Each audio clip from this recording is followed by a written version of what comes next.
Hello friends, welcome in my YouTube channel. आज हमारा psychiatric class का सेकंड डे है। हमने फर्स्ट डे में मेंटल इलनेस के बारे में पढ़ा था। साइकेट्रिक में हम क्या क्या पढ़ेंगे मैंने आपको सारा ब्रीफ में बताया था। मेंटल इलनेस के आपको पार्ट बताए थे, कौन कौन से होते हैं। साइकोसिस, न्यूरोसिस, साइकोसिस के आगे सब पार्ट्स बताए थे। मेनिया, डिप्रेशन, डिलीरियम, डिमेंशिया, ये सब क्या होता है मैंने आपको फर्स्ट क्लास में आपको ब्रीफ में बताया था। आज हम पढ़ेंगे मेंटल इलनेस के कॉजेस क्या होते हैं। फर्स्ट क्लास में हमने क्या पढ़ा था, मेंटल इलनेस क्या होता है, उसके कितने टाइप्स होते हैं, और साइकेट्रिक में हम क्या क्या पढ़ेंगे मैंने आपको ब्रीफ में सारा बताया था। ठीक है, इस वीडियो में आज हम इस क्लास में क्या पढ़ेंगे, कॉजेस, इटियोलॉजी और रिस्क फैक्टर। मेंटल इलनेस की क्या क्या हो सकते हैं। जो हमारे को मेंटल इलनेस होती है, हमारे जो दिमागी बीमारियां होती हैं, उसका क्या क्या रीजन हो सकते हैं, क्या क्या कारण हो सकते हैं, क्या क्या रिस्क फैक्टर हो सकते हैं, उसकी इटियोलॉजिकल फैक्टर पढ़ेंगे हम। ठीक है, तो सबसे पहला हमारा क्या हो सकता है, सबसे पहला हमारा बायोलॉजिकल फैक्टर। बायोलॉजिकल फैक्टर में क्या हो सकता है, जेनेटिक फैक्टर। क्या हो सकता है, जेनेटिक फैक्टर हो सकता है। तो जेनेटिक फैक्टर में क्या होता है, chromosomal abnormality which may increase and decrease in number led to mental illness। Genetic factor में क्या आता है, क्रोमोसोमल नंबर क्या हो जाए, या तो इंक्रीज हो जाए या डिक्रीज हो जाए। जैसे एग्जांपल डाउन सिंड्रोम हो गया हमारा। क्या होता है, अगर जेनेटिक फैक्टर क्या हो सकते हैं, अगर हमारे क्रोमोसोमल नंबर इंक्रीज हो जाए या फिर डिक्रीज हो जाए, तो उसकी वजह से हमारे को क्या हो सकती है, मेंटल इलनेस हो सकती है। ये जेनेटिक फैक्टर कैसे हो सकता है, लाइक अगर दोनों पेरेंट्स में से किसी एक पेरेंट्स को क्रोमोसोमल डिसऑर्डर है, किसी को मेंटल इलनेस है, तो आगे बच्चे में जाने के 10% चांसेस रहते हैं। अगर दोनों पेरेंट्स में से किसी एक पेरेंट्स को है, अगर दोनों पेरेंट्स में से दोनों को अगर मेंटल इलनेस की प्रॉब्लम है, तो आगे वाली जनरेशन में आने के 40% चांसेस हो जाते हैं। ठीक है, तो अगर मतलब मदर फादर दोनों को मेंटल इलनेस या क्रोमोसोमल डिसऑर्डर है, तो आगे जो बच्चा होएगा उसमें 40% चांसेस इंक्रीज हो जाते हैं। और अगर किसी एक पेरेंट को है, मदर को है, लाइक फादर को नहीं है, तो पेरेंट्स में आगे और चिल्ड्रन में आगे 10% चांसेस होंगे कि इसको मेंटल इलनेस की प्रॉब्लम, क्रोमोसोमल डिसऑर्डर हो सकता है। तो हमारा ये क्या था, फर्स्ट फैक्टर था, रिस्क फैक्टर था किसका, मेंटल इलनेस का। सेकंड क्या है, साइको सोशल फैक्टर। सेकंड क्या है हमारा, psycho social factor. Psycho social factor में हम क्या पढ़ेंगे, क्या हो सकता है, मेंटरनल डेप्रिवेशन। मेंटरनल डेप्रिवेशन मतलब बच्चे को क्या ना हो, when a baby not achieve affection of mother। Affection या लव जब मदर का नहीं मिल पाता बच्चे को, तो उसकी वजह से भी हमारे को मेंटल इलनेस हो सकता है। ठीक है, तो क्या है, मेंटरनल डेप्रिवेशन। मेंटरनल डेप्रिवेशन में क्या है कि बेबी को अचीव नहीं हो सके मदर की अफेक्शन, लव अफेक्शन अचीव ना हो सके बेबी को, तो वो भी क्या होता है, हमारा एक मेंटल इलनेस का कोज है। या हो सकता है मदर की डेथ हो गई है या डिवोर्स हो गया है, तो बच्चा मदर का लव और इफेक्शन नहीं मिल पाता उसको, उसकी वजह से भी उसको मेंटल इलनेस उसको हो सकती है। सेकंड कॉज क्या हो सकता है, pathogenic family pattern. Pathogenic family pattern में क्या होता है, ओवर कंट्रोल या ओवर प्रोटेक्शन करना किस पे, चिल्ड्रन पे। ओवर प्रोटेक्शन या ओवर कंट्रोल ऑन चिल्ड्रन, वो भी बच्चे को क्या बनाता है, किसको लीड करता है, मेंटल इलनेस को लीड करता है। तो पैथोजेनिक फैमिली पैटर्न में क्या है, when a parents over control on baby, over control या ओवर प्रोटेक्शन करे बेबी का, वो भी हमारे बच्चे को क्या कर सकता है, मेंटल इलनेस का ये भी एक कॉज बन सकता है। थर्ड क्या होता है, हमें साइकोसोशल फैक्टर में ही आगे पढ़ रहे हैं कि साइकोसोशल फैक्टर में क्या क्या कॉजेज हो सकते हैं। तो थर्ड क्या हो सकता है, pathogenic interpersonal relationship. Pathogenic interpersonal relationship में क्या है, मदर और फादर या फिर मदर फादर और चिल्ड्रन के बीच में सही अच्छी से बॉन्डिंग नहीं होती, तो उसकी वजह से भी हमारा मेंटल इलनेस कॉज हो सकता है।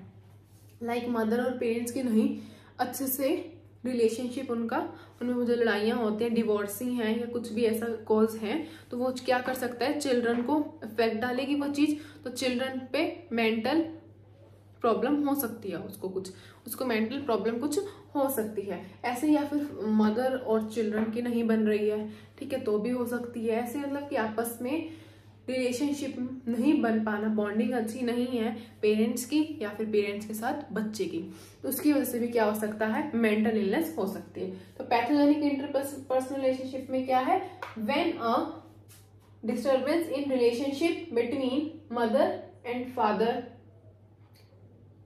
अच्छे से नहीं हुए, मतलब इसमें व्हेन अ डिस्टर्बेंस होए इन रिलेशनशिप, किसमें, बिटवीन मदर एंड फादर की, रिलेशनशिप में डिस्टर्बेंस होना मदर एंड फादर की, और यहाँ पे चिल्ड्रन भी हम लिख सकते हैं, ठीक है। तो ये क्या था, हमारे साइको सोशल फैक्टर थे हमारे, जिसमें हमने क्या पढ़ा, मैटरनल डेप्रिवेशन पढ़ा, जिसमें बच्चे को माँ का प्यार ना मिल पाए, अफेक्शन ना मिल पाए। पैथोजेनिक फैमिली पैटर्न में हमने क्या पढ़ा, पेरेंट्स ओवर कंट्रोल हो या फिर ओवर प्रोटेक्शन करे बेबी पे। और पैथोजेनिक इंटरपर्सनल रिलेशनशिप में हमने क्या पढ़ा, when disturbance in relationship between mother and father, disturbance हो किसमें, मदर फादर एंड चिल्ड्रन के रिलेशनशिप में हुए। बायोलॉजिकल फैक्टर में हमने क्या पढ़ा, जेनेटिक फैक्टर, उसमें क्या पढ़ा, क्रोमोसोमल अबनॉर्मैलिटी होए विच में increase and decrease in number led to mental illness. ये हमने दो क्या पढ़े, कॉजेस पढ़े, रिस्क फैक्टर पढ़े। अब हम आगे देखते हैं और क्या कॉज हो सकते हैं हमारे मेंटल इलनेस के। सोशो कल्चरल फैक्टर, हमारा थर्ड कॉज है, socio cultural factor. Socio cultural factor में क्या है, जैसे वार एंड वायलेंस, वार युद्ध हो गया, मान लो लड़ाई हो गई कहीं पे, वायलेंस हो गया, वॉर हो गया, वायलेंस हो गया, उसकी वजह से किसी का लव वन की डेथ हो गई, तो वो भी हमारा एक कोज हो सकता है, सोशो कल्चरल कोज हो सकता है हमारा। क्या कारण हो सकता है, war and violence by which loss of love one की लॉस हो जाना, क्या हमारा कोज हो सकता है मेंटल इलनेस का। वॉर एंड वायलेंस युद्ध होते हैं, ठीक है, किसी का कोई फैमिली मेंबर मान लो आर्मी में, तो वो एक्सपायर हो गया, डेथ हो गई उसकी, तो उसकी वजह से भी बंदा क्या हो सकता है, मेंटल इलनेस उसको कोज हो सकता है, ठीक है। सेकंड क्या हो सकता है सोशो कल्चरल फैक्टर की वजह से, economic and employment problem. Economic and employment problem तो एक मेन कोज है, बंदे की जब इच्छा नहीं पूरी होती, कुछ हमें चाहिए वो चीज़ हम नहीं ले पाते, इवन कि ऐसा भी होता है कि हम रोटी भी जो बंदे नहीं खा पाते सही से, इतना भी बेरोजगार हैं, जो बेरोजगार जिनको बोलते हैं, बेरोजगार हैं जो, उनको क्या हो सकता है, मेंटल हो सकते हैं, वो उसको कोज हो सकता है, टेंशन की वजह से लगा लो, ठीक है। तो क्या हो सकता है, if person not get thing then he become mental. अगर पर्सन को कोई चीज नहीं मिल पा रही है, उसकी इच्छा है, ठीक है, तो वो उसकी वजह से भी मेंटल हो सकता है। तो ये भी एक मेन कोज है, ये तो मेन कोज है एम्प्लॉयमेंट, बेरोजगारी और पैसा ना होना तो एक मेन कोज है, ठीक है। तो ये हमारे थर्ड था सोशल कल्चरल फैक्टर, जिसमें वॉर एंड वायलेंस और इकोनॉमिक एंड एम्प्लॉयमेंट प्रॉब्लम हमारा एक मेंटल इलनेस का क्या है, रिस्क फैक्टर है।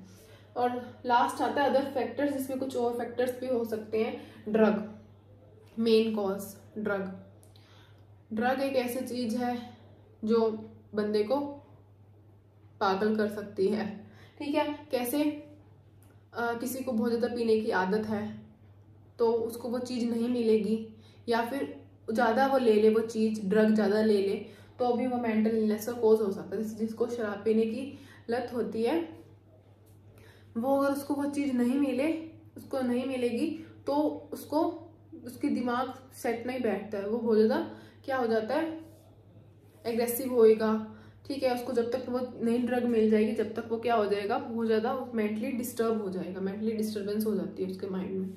या फिर ज़्यादा ले ले वो, या फिर बहुत ज़्यादा ले ले, उसकी वजह से भी कोज हो सकती है हमारा मेंटल इलनेस, ठीक है। नेक्स्ट आता है लव फेलियर।